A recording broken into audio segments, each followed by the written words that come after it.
Well, it's a bill that has received very little attention but may make free speech a felony and seriously restrict your right to political protest. Just signed into law by the president, H.R. 347 gives federal agents sweeping powers to arrest and bring felony charges against citizens engaged in protests where the Secret Service is present. Joining us now with more, Fox News senior judicial analyst, good friend, Judge Andrew Napolitano. Judge, the thing that jumps out off the page, felony? Yeah, felony means more than a year in jail. This is not like a traffic ticket. For standing and protesting, the type of thing that for 230 years Americans took for granted because it was protected by the First Amendment, Congress shall make no law abridging the freedom of speech, has actually been abridged by legislation the president signed last Thursday, supported overwhelmingly by both parties, with very, very little public debate and very little debate in Congress. Basically allows Secret Service agents to decide where there are no free speech zones, not speech zones, no free speech zones.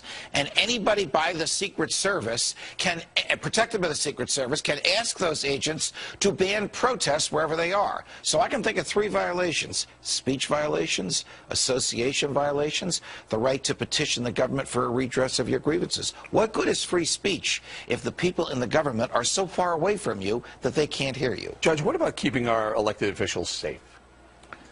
Keeping our elected officials safe is entirely different from insulating them from protest. The fact that the president is going to a hotel up the block should not bar you from standing across the street with a sign or with a bullhorn saying what you think about the president's policies. That is not a threat to him, and it is a part of American history since day one that we have the right to speak freely to, about, and against those in the government. Judge, do you think this is going to be one of those laws that is on the books but not enforced?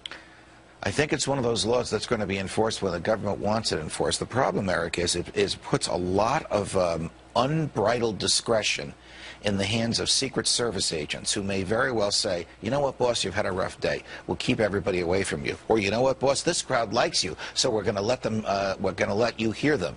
That's suppressing speech on the basis of its content, and that has been expressly prohibited by the First Amendment since day one.